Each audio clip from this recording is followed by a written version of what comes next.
Holy smokes, this is a brand new episode of Screen Watching. My name is Dan Barrett, joined here by one Simon Foster. Boy Wonder, how you doing?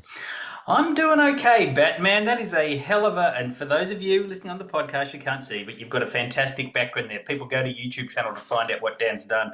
I'm very well, mate. How are you? Oh, look, I'm doing all right. It's been a long, tiring week. What is it about the 4-day week, Simon, that feels so much longer than a 5-day week? I don't work a real job, so I don't know what you're talking about, but I Yeah, can neither do appreciate it I. must be hard. I don't want to hear it. It's not like TV, only better. Television! Teacher! Mother! Secret lover. What, that's it? That's your movie? Well, I said that I had an idea for a movie.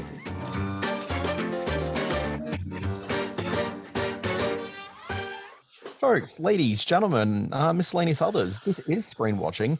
It's a podcast. We do something wild here. We review TV shows. We review some movies. It's pretty simple. But also, look, that's not enough of a value add. We also have a middle bit. It changes every week. Usually it's movie and TV related, but 1 week it won't be. Stay tuned. Check out that week. This week, though, we've got a really good middle bit. We're going to talk about the great films of Nicolas Cage, maybe cinema's greatest actor.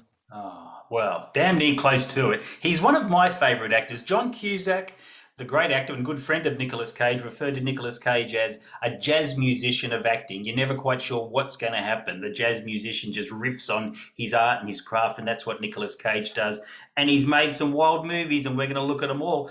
Shall we talk about the special guest we have? I think that's important because this guy's a pretty big dude. It'd be polite. Yeah, to be polite, we're talking to one Mr. Luke Buckmaster as part of our middle bit. We don't often have live guests, but we trust Luke not to swear or drool, well, not to swear anyway. And the fact is that Luke knows Nicolas Cage inside and out, not personally, but he's created this amazing website called The Cage Gauge. He watched every one of Nicolas Cage's movies and rated them, and he's going to talk to us about the great man himself. Okay, fantastic. But we've got reviews. We've got other stuff going on in a podcast as well. Review-wise, we've got 3 big TV shows. I'm going to talk about the new David Simon joint. It's called We Own This City. I'm also taking a look at the new Showtime series, The First Lady. And then finally, I'm taking a look at the new Aussie drama. It's called Barons. But wait, we've got movies as well. Simon, what are you telling us about? Well, we're making all this fuss and bother over Nick Cage because he's got a new movie out at the moment. Not usually a big deal in recent years. He's had one out about every fortnight. But this week he's got The Unbearable Weight of Massive Talent, which is his new comedy. We'll be talking about that. We'll also be talking about one of the most anticipated films of the year, Robert Eggers' new film, The Northman, starring one Alexander Skarsgård as a Viking monolith. But we've got all that to get to. We do think people need to know about this podcast. 1, we record it live to tape. There's no edits on this one. So let's see how it goes with a live guest. 2, I've got Guarding Tess, which is a Nicolas Cage movie playing on my TV right now. I've never seen it before. And number 3, I haven't written all of my reviews yet for this week's show. Oh, geez. So let's see how it goes and see if anyone can notice the difference. Folks, stay tuned. It's going to be a good one.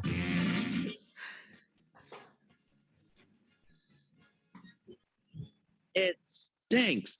I thought we should maybe kick off by talking about the new David Simon series. It's called We Own This City. I'm Nicole Steele with the Department of Justice. In a city of 620,000, BPD cops reported over 300,000 pedestrian stops in the last 5 years.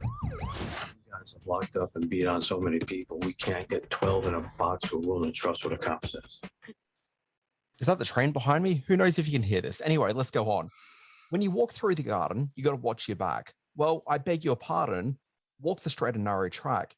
If you walk with Jesus, he's going to save your soul. You got to keep the devil way down in the hole. Now, that's good life advice, but it's also the opening lyrics to the theme songs of David Simon's HBO show, The Wire. And it seems appropriate to open every conversation or consideration of Simon's new HBO drama, We Own This City, with the themes of The Wire, as I can't imagine there'll be a viewer watching this who isn't viewing it with some wire-sized glasses. We Own This City is swimming in The Wire's DNA. That sounds sexy. This is another HBO production with David Simon writing alongside his The Wire collaborator, George Pelecanos. And as with the best David Simon productions, the focus of the series is on the police of Baltimore. The look and feel of the show is just a stone's throw away from The Wire. Now, this is a 6-part limited series based on Baltimore Sun reporter Justin Fenton's nonfiction book of the same name, which is focused on a group of bad cops who are accused of shaking down citizens for money and pocketing it, lying to investigators, filing false court paperwork, and making fraudulent overtime claims, a whole bunch of naughty stuff. This is police stories and bureaucracy, and we are firmly in David Simon's wheelhouse in talking about that. Now, just as we're watching the show through the prism of The Wire, we're also watching it with the shadow of the police murder of George Floyd very much looming over the production. We Own the City absolutely knows that's a shadow that looms large, and it completely leans into it. One of the great details of the show is that every encounter the cops are having on the streets, they're now surrounded by African-American citizens recording it on their phones. It makes it difficult to be a scungy cop, yet somehow the cops in the story still seem to make it work for them. Now, further magnifying the surveillance and scrutiny of the cops is the direction by King Richard Helmer, Renato Marcus Green. Regularly, he switches visual perspective on the show to depict scenes as seen through security cameras. And the regular camera lens at times even taking on the form and function of security cameras at multiple times throughout the series. Now, as with other David Simon productions, this is a show that has a firm mix of strong character actors and new performers to the screen. I've seen just the first 2 episodes of this, where much of the focus is on John Berthnall, an actor you've certainly seen in almost everything from the last 5 years, but most notably in the aforementioned King Richard. Also on screen is The Good Wife's Josh Charles, playing a very dirty cop, completely removed of the effortless charisma that usually seems to power Charles through so many on-screen roles to date. And if he is not Emmy nominated for this, I will be very, very surprised. Beverly Hills 90210's Gabrielle Carteris, that's right. She also pops up in this one, as does The Wire's Herc Dominic oh gosh, I knew I'd screw up this Italian name. Lombardazzo. I didn't even get it right. Also, Jamie Hector, who's also seen in The Wire as Marlo Stanfield. He's a major player in this show, and he's playing a character that's pretty well removed from The Wire, but almost identical to the one that he played for 7 seasons on Bosch, which coincidentally is a show run by The Wire writer and good friend of David Simon, Eric Overmyer. Now, this show, it's not as entertaining as Simon's work on shows like The Wire. It's much more in line with his quasi-reportage series Show Me a Hero, but viewers will be enthralled in the show by the end of the first episode. To be frank, David Simon hasn't really displayed many new tricks since The Wire. He's a meat and potatoes writer who approaches his work as honestly and forthright as he can, but viewers absolutely know what they're up for here. And as with his previous work, he's attracted an incredible cast who absolutely step up and deliver career best performances. We Own the City isn't an easy show to watch, but it is thoroughly rewarding. And it's streaming right now on Binge, but HBO in the US. Cuts a terrific trailer. As soon as I saw John Berthold's name attached, and the publicity work that the gals down under here have done for the launch of the series on our small screen is pretty compelling stuff. Bernthal's come into my focus lately, as you say, with King Richard. A couple of other works along the way have shown me what a very versatile actor, often in very sort of cliched roles. He's been in a lot of those B action movies, and he brings a certain edginess to it that is really compelling. And as a fleeting visitor to The Wire over the years, I haven't seen many of the episodes, although I totally understand how wonderful it is. The fact that David Simon's attached is a big deal. So We Own This City has got ticks a lot of the boxes for me, so I'll be checking it out. Okay, let's move on. We're going to talk about the new Nicolas Cage movie. It's called, and I haven't written it down, I just wrote down Unbearable Nicolas Cage, but I don't think that's right. The Unbearable Weight of Massive Talent. There we go. What did he say? He says he loves you, but he went in a different direction. Done. I'm quitting acting. Man, I'm driving through the hills. I'm sorry. One more time. Has there ever been an actor whose public persona so perfectly allows itself to a meta comedy like The Unbearable Weight of Massive Talent than one Mr. Nicolas Cage? In director Tom Gormican's irresistible premise, Cage plays the comic construct Nick Cage, a once great A-list talent who's fallen into a stagnant career patch that has him auditioning for producers in car parks.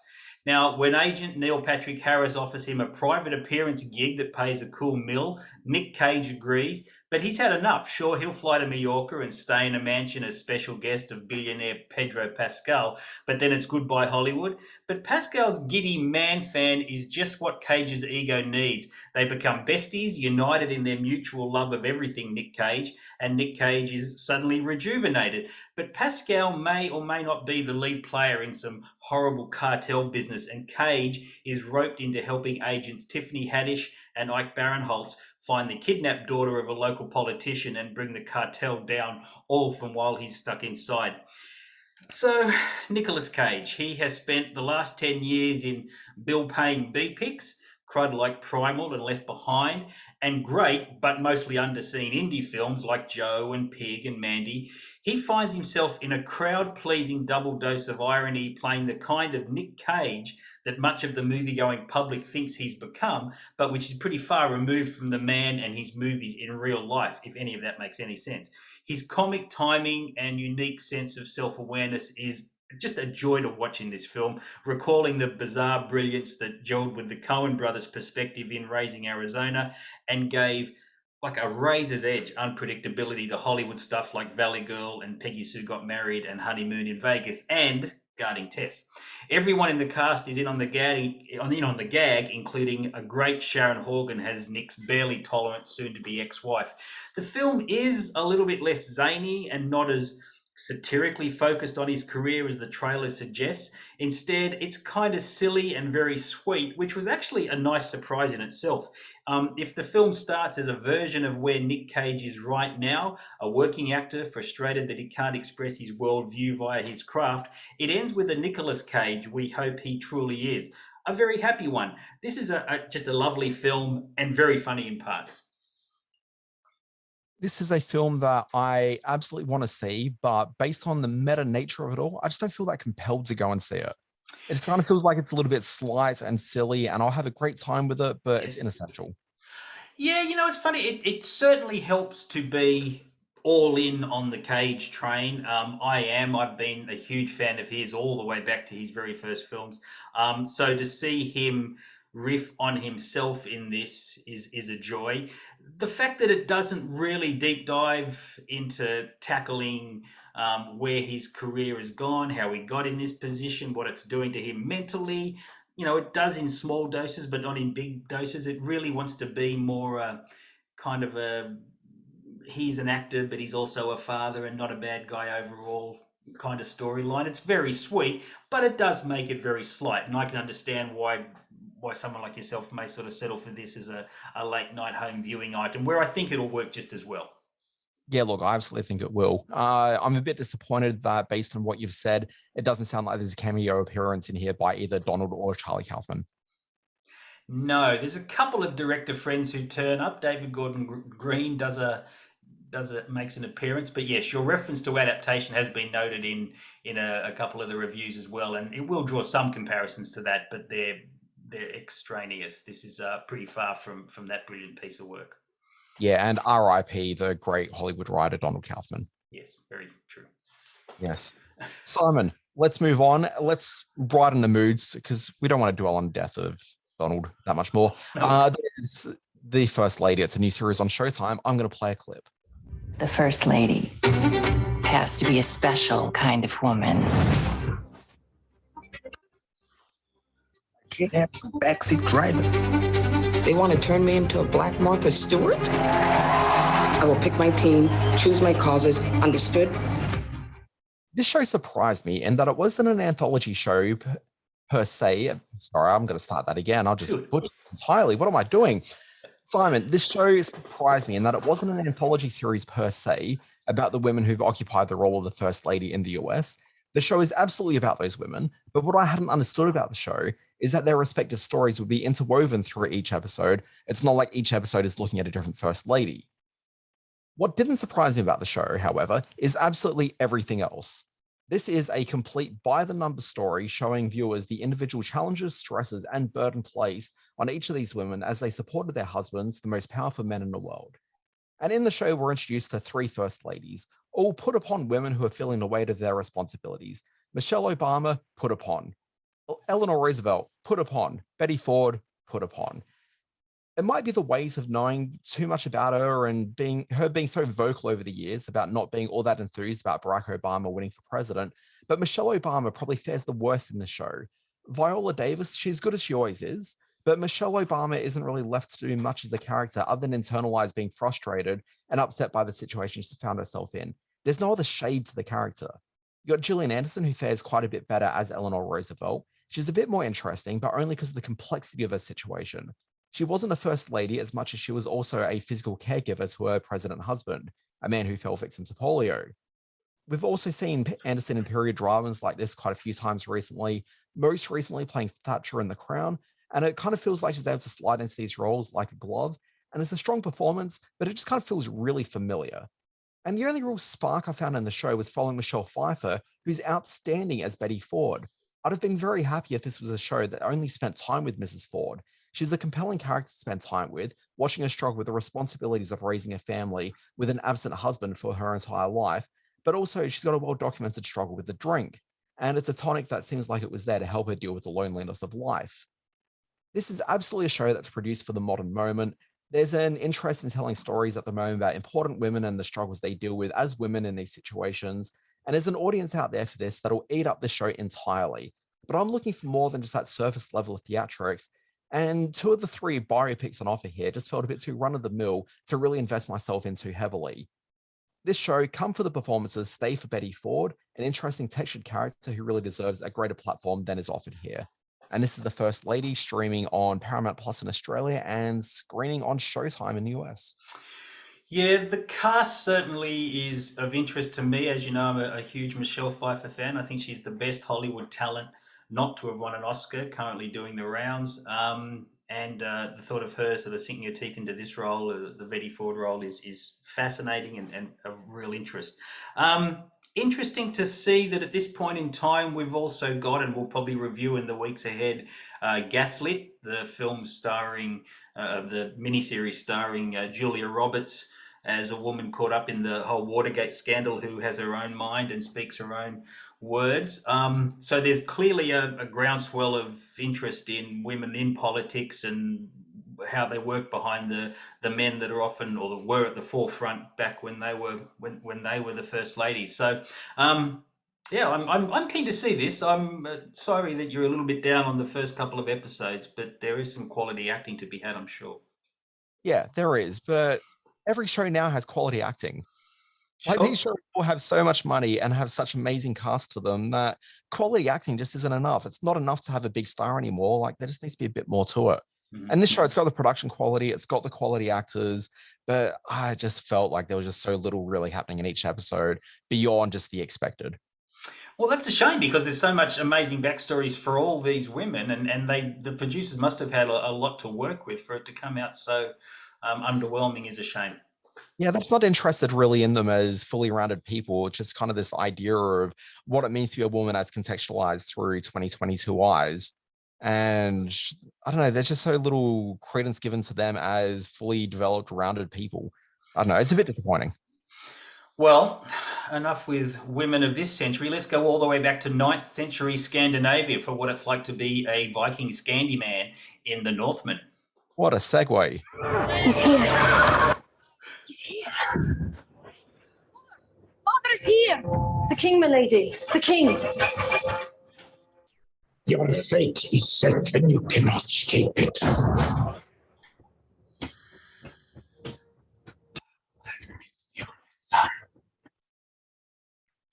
Mud meets blood with a dull thud in hot property filmmaker Robert Eggers' vast but vacuous version of 9th century Scandi Viking society, The Northman. Methinks the director hast thou a Shakespearean complex, given his pseudo-bard language and royalty-turned-ugly plotting.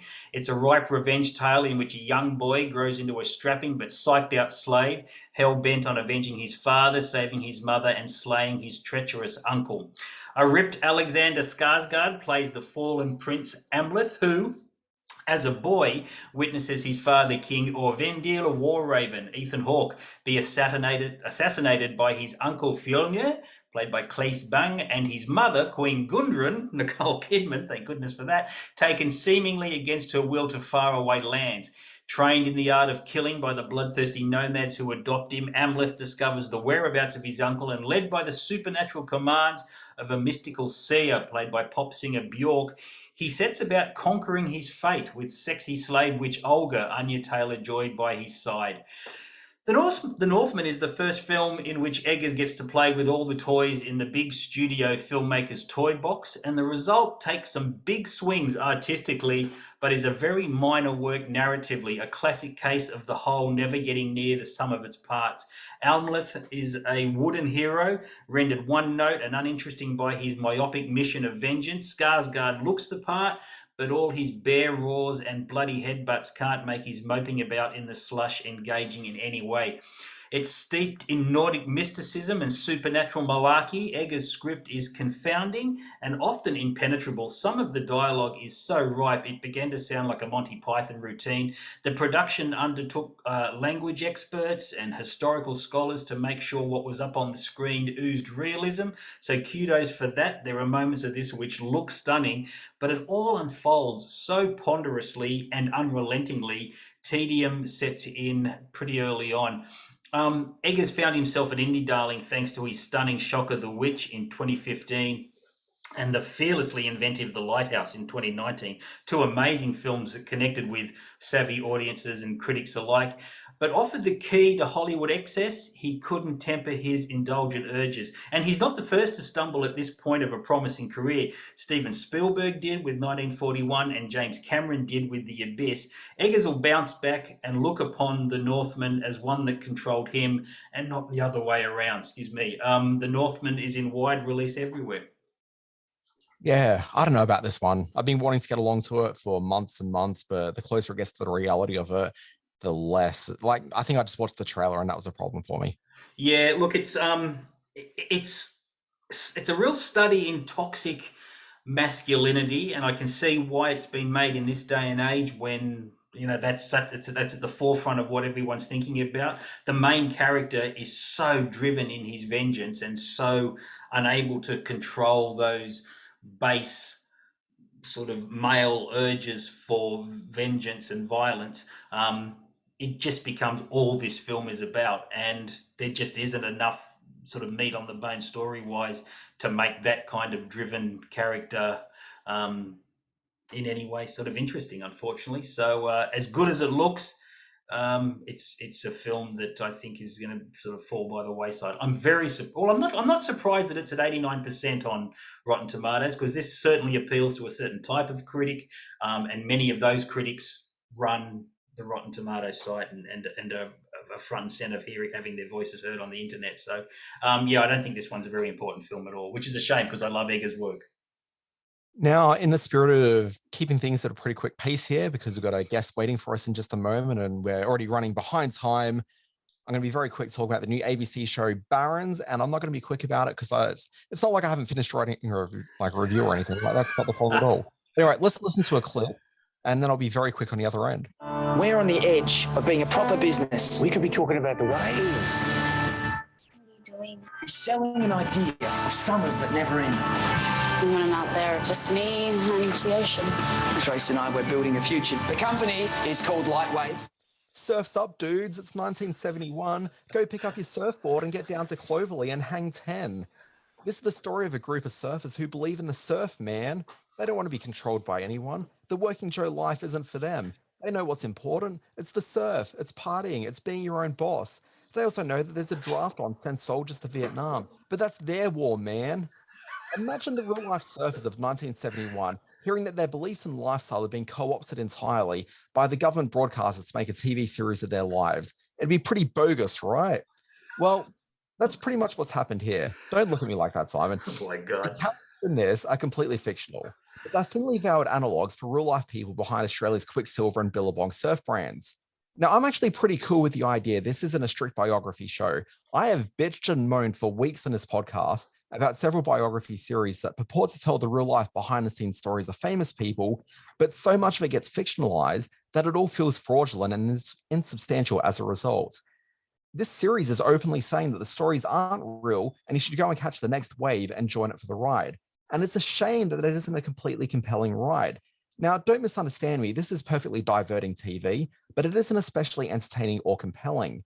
The characters are all a little bit flat, and there isn't much in the way of a knockout performance that could make up for the shortfalls in the overall execution of the show. What we do have here is a story about two surfer friends who've been in business together to limited success. When one of the guys decides to marry his girl, he decides to launch a surf clothing brand with her, but he doesn't tell his mate, and he guesses where the relationship goes. There's also a small community of surfer friends that surrounds them all. None of them, oh heck, I'm going to stop reading my review right now. I need to continue. Look, there's a few good performances. Hunter Lockard Page. Wow. Oh gosh, I really should keep on reading the review that I've already written, but whatever. He's probably the best thing in this by a really big distance. Look, I think people are going to enjoy the show because it kind of brings to the screen a vibe and a story which frankly should be told on Australian TV more. We had Puberty Blues a couple of years back, which looked at a very similar era and looked at the surf culture through the eyes of pubescent girls. Obviously, it's right there on the title of the thing. And we've all seen the original movie. That show kind of did the same thing here, only it was a little bit too commercial TV and it never really quite went there. This show is a bit more willing to go there. There's a little bit of, backside nudity. There's a little bit more frank and open discussion about drugs and drug running and other things the characters might have been involved in. But the show doesn't really go much further beyond that. It's very safe ABC, but also it's probably a direction I wish the ABC would go in more in terms of stepping outside of the comfort level of lawyers and country town cops and the standard sort of ABC drama fare we've seen in recent years. So, kudos on going somewhere where we haven't seen Australian TV go that frequently and to an area that they probably should. But at the same time, the series just isn't quite there. It's called Barons. It's on ABC and ABC iView. And also in cinemas this week, very quickly, two very interesting documentaries. One is called Ithaca.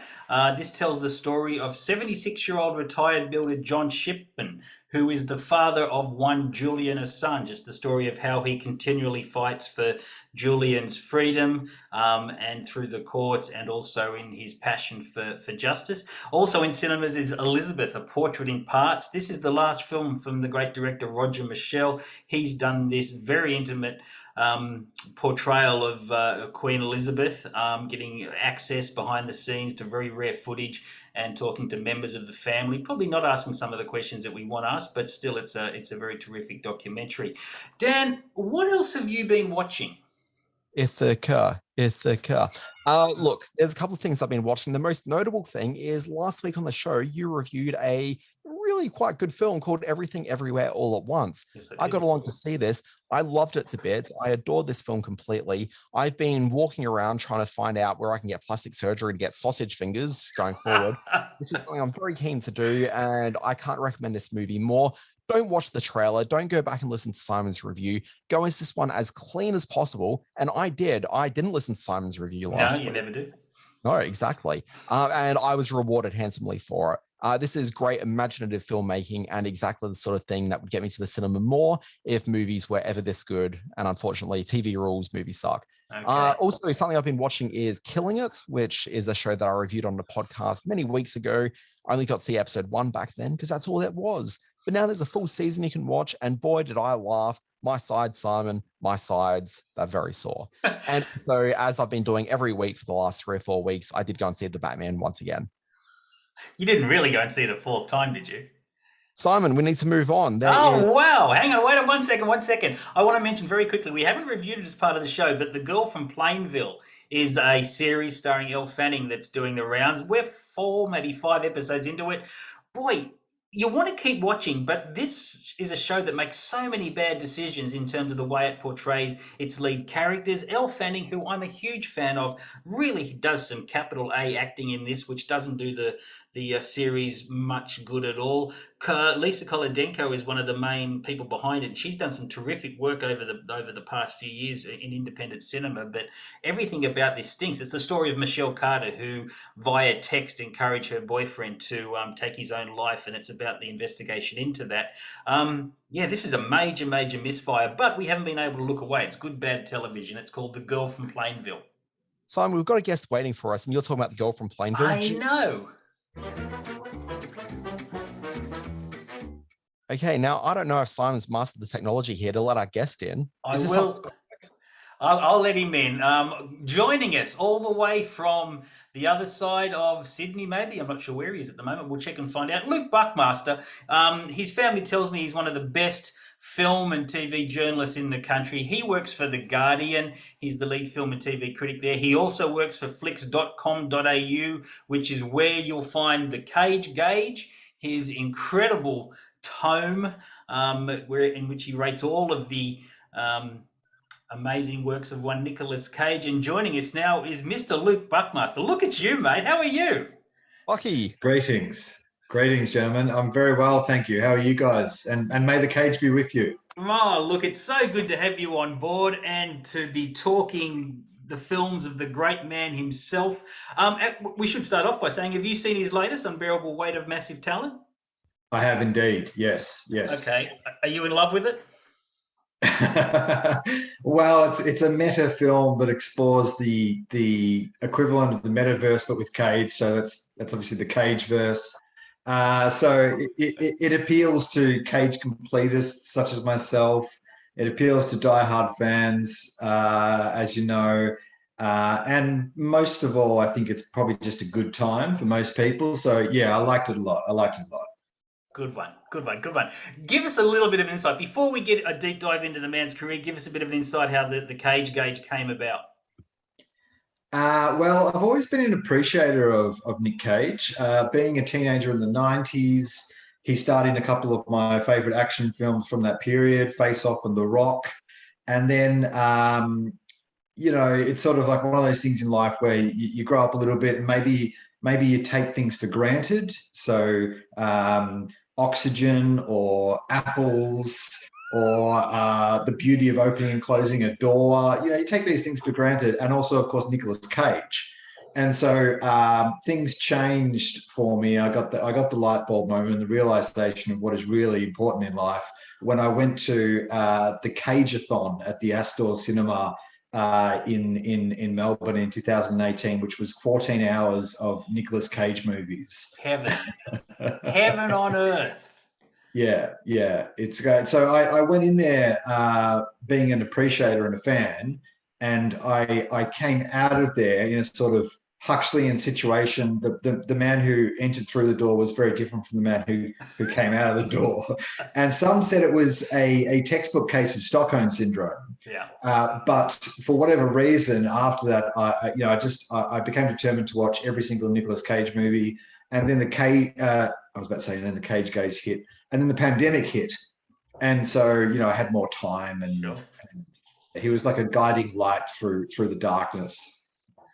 Despite my youthful appearance, I am the oldest of all of us on here, and I was there. I remember seeing the original release of Raising Arizona and all those early films, the home video release of Xander Lee and stuff like that. So I've been there from day dot at the cinema, and I can totally back you up when you say there's something magical about him, there's something unique about him. Let's go to the Cage Gauge. For those coming new to the Cage phenomenon, where should they start? That's a good question. Where should they start? Where should they start? Where shouldn't they start? Where shouldn't they start is much easier to answer, and there's many more titles to go through. Maybe you start. I don't know. I feel like maybe. Sorry, can I just interrupt? When this segment was proposed to me all of 12 hours ago, I think it was now, I got thinking about my relationship with Cage, and I realized I haven't seen that many Nicolas Cage movies. Yeah. And I started ranking them then, just trying to work out how many I'd seen, because I know he is a very prolific actor. Prolific is polite. There is a bunch of films with him. And I realized how few that I've seen. I've only seen 17 of his movies, and that doesn't even scratch the top. Well, shame on you. Obviously, shame on you. But isn't that interesting though? I mean, 17 movies for any other actor. I mean, that's basically the complete collection, isn't it? That's a lot of films. Yeah, I mean, this is like Michael Ironside level of filmmaking. Yeah. Yes, well, he's prolific. I mean, you're a prolific podcaster, Dan, so you would have that in common with the Cage. That's it. I've done almost as many hours podcasting as he has movies. No, I don't think that's quite accurate. But that's one thing that I really do appreciate that goes into, you know, why do it and why do you like Nicolas Cage and all that sort of stuff. I do really appreciate and love the work ethic. And there is a moment in the Unbearable Weight of Massive Talent where his shrink or his therapist gives him a little bit of shtick, saying, why do you have to work so much? And then he returns fire by saying, what other profession is this a criticism? Do you complain about I'm ad-libbing Louis here, but would you complain about an electrician working too hard or an academic working too hard? He's got quite a valid point. Actors do get criticized for being prolific if you're Cage level prolific, but what's wrong with working all the time? And when you're working all the time, as in the Cage phenomenon, you're experimenting. I feel like he believes keep working, keep experimenting, keep trying out stuff, and then eventually someone maybe will make sense of it. I think you're exactly right. I think I opened my review of Massive Talent with a quote that I recall John Cusack saying about Nicolas Cage, is that it's like watching a jazz musician at work. You never know where it's going to go. He's got this amazing instrument to work with, and every time you see him on screen or every time you see him using this amazing talent, he can go off in any kind of direction at any kind of pace that grabs his creative mind, and that's pretty unique in the world of Hollywood acting. Yeah, well, there's a few things that are unique. So, David Lynch has said things along the similar lines about being a pianist. Ethan Hawke has said a few things too. And I guess where this sort of goes to in terms of what makes it unique or what makes it special, other than just a signature outre flamboyancy to it, is for me it's almost about Cage challenging the very nature of the way that we organize the systems of film reviewing, film criticism. And without sounding, like that's a preposterous overreach, what I mean by that is he's such a powerful performer, such a distinctive performer. He really does feel like a co-author of his films. And so when you pair that with the auteur theory, which is the prism through which we view authorship in film, which is a intensely collaborative medium. Critics like Andrew Sarris and Andre Bazin, they were big proponents of this idea of auteur theory, and it's a good theory, but it's just a theory. It's just an idea. So when we talk about who is the author of the film, the director is really one author, and that's one of the reasons why I love Cage. He challenges the very fabric of cinematic existence. That's a big call. Sorry, as I was hearing the phrase that he's, really channeling the spirit of cinema existence, I was looking up at my screen. What Luke doesn't know is I'm currently watching Guarding Tess on my TV as we chat, and I'm watching what I presume is an iconic scene of him there, very naked on a toilet. Yeah. Was that just a random statement, Dan, or so? Where you go? And also, how many screens are you looking at the moment? That's very impressive. How are you watching? You're watching Guarding Tess right now. Right now, I have 4 screens currently visible on my. He does this every week. He had Bergman's Seventh Seal on last week, and I couldn't get his attention at all. I love it how he's not even paying attention to to his own podcast show. Yeah, that's great. That's great. All right, so let's drill down a little bit on Cages quickly. I know it's late in the evening, and thank you so much for joining us, Luke. I think you got it absolutely right with the last title on the Cage gauge. Of all the films that he's made, that he's admitted that he's done for the bucks, but didn't phone it in. But Left Behind is the only one that sort of lacks some basic tenets of filmmaking. For me, it was the one that came closest to The Room, or the really bad films. Left Behind is the only one for me of all that crap stuff that fits into that really sort of crap category. Yeah, I mean, it's certainly an offensive film from an artistic point of view. That's for sure. Yeah. Where to start? It's for those who haven't seen it. I mean, the first thing to say is don't see it. Don't. Unless you're a Cage completist. I guess the danger with talking about Left Behind, which is I agree with you, and it's my worst Cage movie. It's position 99 on my list, the Cage gauge. is that if you sell something or even mention something as the worst of its kind, people I have to see it. Is it as bad as they say? But when they do, if they do see it, and obviously Dan Barry's watching it right now, if they do see it, they're going to discover a movie that's very slow, that has daytime TV vibes, and is not, doesn't offer those moments of Cage-erific catharsis. He won the Oscar for Leaving Las Vegas, and it's one of those movies that I was still crying about on the drive home. It deeply impacted me and deeply affected me. Where did it fall? Can you recall off the top of your head where it fell on the Cage gauge?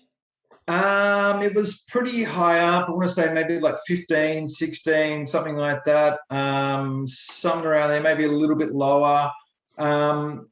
Yeah, I mean, that's the kind of most celebrated in terms of industry recognition Cage film. It is impressive. It is very impressive, and I like the film a lot. I don't. Yeah, it's interesting. I don't think it's a necessary, and I don't believe this is a criticism, but I don't think it's necessarily a realistic impression of an alcoholic. I mean, you watch Leaving Las Vegas, and so it's about a character played by Cage who decides he's going to essentially suicide by alcohol. So he's going to drink himself to death, but then he meets a sex worker and he gives it a reason to live, etc., and so forth. But when he sort of it's a Jekyll and Hyde routine. So we saw a little bit of that in Unbearable Weight of Massive Talent, with the devil on his shoulder being himself. But I don't know. I mean, it's one of those views of alcohol and alcoholism where he just becomes this completely different person. And I'm sure that applies to some people. But he goes from being like on top of the world, bouncy, kind of idiotic at the same time and dangerous, to being off the booze and being deflated and low. So I think the polar extremes that he's bouncing around with Leaving Las Vegas are a little weird, but I do really respect the film. How about that, Dan Barrett? Luke Buckmaster says a Nicolas Cage film is a little weird. Glad we got him on for that. Well, I mean, he is the expert. He is the expert indeed. Final word on Nicolas Cage, mate. Why should... if there's anyone out there who hasn't seen a Nicolas Cage movie, why should the movie watching public who haven't been touched by his magic, why should they go to his films? I think to remind people that there is no such thing as too much or too little realism. There was a great essay that was written a few decades ago by a guy, Morton Heelig, a cinematographer and an inventor of the Sensorama and a few different machines, and he argued that when there's too, quote unquote, when there's too little realism or too much realism, there just isn't any realism. So the spirit of the complaint is valid, but it's not actually correct. And so I think Cage reminds us that film doesn't have to be this sort of idea of looking out the window and seeing an impression of reality. And that idea that it is that, and it is this sort of window to the world, is reflected in so many different ways, including and especially the frame, the terminology that we use to describe films. But I mean, if it's the old counter to that is, if you want reality, look out the window. This is artistic expression. This is more imagining film, almost like a sort of abstract kind of painting. It's modernism, it's pop art. Painting doesn't have the same kind of closed perspective where we go, that's not realistic. Of course it's not realistic. It's art and expression. So that for me is probably the most important thing about Nicolas Cage. Beautifully said, mate. Dan, do you have anything to add?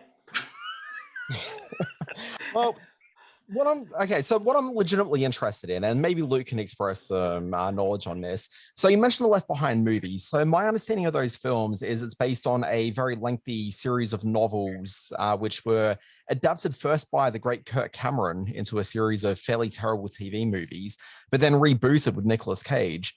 Now, these are very Christian, very, it's devoutly sort of rich. This pays attention to the Bible and doesn't really contradict anything. Like, this is for people who really know their sort of works.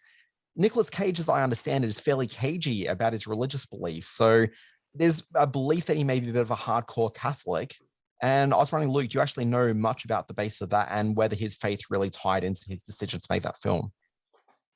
It's a great question. Yeah, it's a great question. I think the best way. So the short answer is no, but with the slightly longer and more interesting answer, I really get the very distinct impression, reading a lot about Cage, listening to him talking and whatnot, is that he's one of those artists, and there are quite a few of them out there who don't want to reveal their political, personal, ideological, religious beliefs, and prefer to, quote unquote, let the art speak for itself. So he's very much of that ilk. So I mean, maybe the Left Behind might explain. I don't really think it does. I mean, you would expect if there was some sort of deep Catholicism or deep sort of religion to him, I would expect that reflected in more than just a single film. It is reflected to some extent in a few others, but not as nearly as explicitly or as obviously as Left Behind. So, yeah, it's one of those old school ideas that don't offend the left or don't offend the right, don't offend people with your belief. Just act and understand that your position as being an artist, and that's fine. That's his choice, and you know, a lot of people obviously disagree with that, and they might view that as a cop out, or they might say people who are famous should use their influence to inspire certain political outcomes. But I respect his approach, and I also respect more sort of activism-like approaches if they happen to correspond with my set of values. Yeah, I had a follow-up question here with ecumenical belief systems and Honeymoon in Vegas, but we might leave it for tonight. Are you currently watching that as well as going to? It's next in queue. Oh, yeah. Always a joy. Luke, I nearly called you Nicholas Buckmaster. Luke Buckmaster, thank you so much. Very honoured. I bet you were. Where can we see the Cage Gauge? www.flix.com.au/cagegauge. Beautiful. People, get along to it. Even if you're not a Cage fan, this will make you one.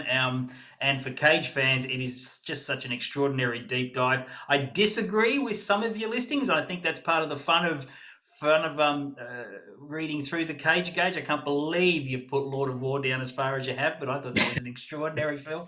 But mate, thank you so much for being part of Screen Watching, and all the very best. You're very welcome. Thank you so much, guys. Thank you. Thanks, Luke. Thanks, mate. Now, if I was... Oh, great. Old man Simon's talking to his computer now. I'm trying to remove him. Luke. Bye, Luke. There he goes. Okay, Simon, let's wind out the podcast fairly quickly, only because I've got 1% left on my device here. So, sure. Yeah, this was a bit quiet last time. Don't want to burn the battery. Hey, let's get into things here. What are we doing? What's the final segment? Movies debuting on streaming very quickly. Along for the Ride is on Netflix. I had a look at this one because it's got some great sort of small screen stars in Andy McDowell, Dermot Mulroney, Kate Bosworth. It's a story of two insomniacs who discover true love and the small town in which they live at night, which sounds like a really interesting idea. It stars a young lady called Emma Passero, who I know nothing about, but is probably worth watching. I think I might just watch before midnight and just be done with it. Sure. And also, of course, it's Anzac Day, first thing Monday, lest we forget. The National Film and Sound Archive has a whole lot of incredible footage online. The first Anzac Day, the Gallipoli campaign, Life on the Home Front, and a small short called Wartime Movie Going are just some of the things that the NFSA offers up to celebrate and remember Anzac Day on Monday. So that's definitely worth getting hold of. Yeah, some very big titles that I'm going to mention very quickly. We've got the aforementioned Gaslit, which is looking at the Watergate, break-in from a very different perspective, and that's got Sean Penn and one Julia Roberts in it. The Man Who Fell to Earth. And you'll find that one in Australia on Stan. There's The Man Who Fell to Earth remake. That's going to be on Showtime, but in Australia, Paramount Plus. We've got The Baby, which I think is a UK horror comedy. I've got a screen I haven't looked at yet, but I keep meaning to get onto it. And we've got that appearing on Binge. We've got We Own the City, which I reviewed on this very podcast. And that'll be dropping on Binge on, I think, Tuesday afternoon our time. And again, well worth checking out. And people will be very interested in seeing 10%, which is the remake of Call My Agent. Oh, wow. Okay. Series, and that's dropping on Amazon Prime Video, I believe, on Thursday afternoon. So we may have a review for that on the next podcast. It's quite likely. That sounds very interesting. This week in history, on April 22... sorry, one more thing as well. On Friday next week is the debut of The Offer, which is the behind-the-scenes making of The Godfather. Wow. So if you want to watch that, maybe this weekend's a great opportunity to go back and rewatch the Godfather films. Don't need an excuse. Two of the greatest films ever made. Third one, not so much. It's called The Offer. That starts next week. Hopefully we'll get a chance to talk about that on the next show. April 22, this week in history. April 22, 2012, Veep, starring the great Julia Louis-Dreyfus, premiered on HBO and went on to much acclaim.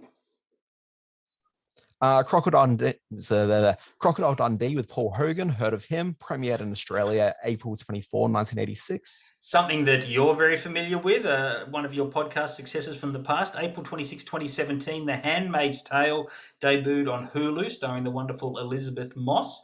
And I'll take this one because I'm quite the UFO nut. US Department of Defense releases 3 declassified videos of UAPs. That's the new term for UFOs. UAP stands for Unidentified Aerial Phenomena. That happened on April 28, just 2 years ago. Woo. In no way is that movie or TV related. It's screen related.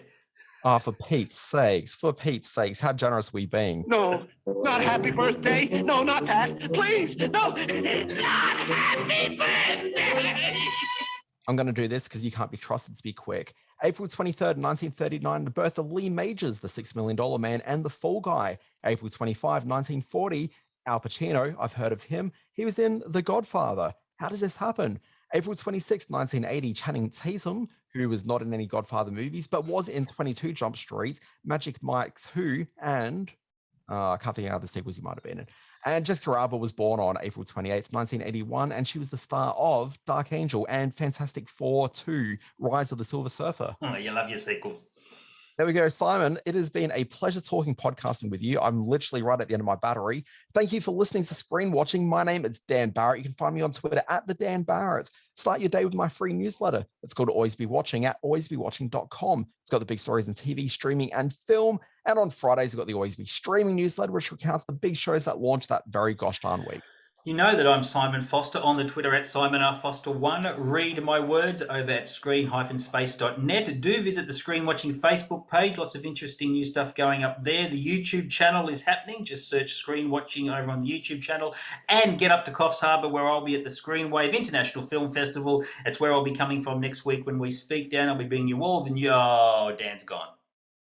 His battery ran out. Anyway, I'm going to sign off for the show. Dan, follow Screen Watching via your favourite podcast app. Load it up now and hit the follow button. I've got no outro music. I get the whole podcast to myself. All the very best, everyone, and I'll see you very soon. Bye-bye.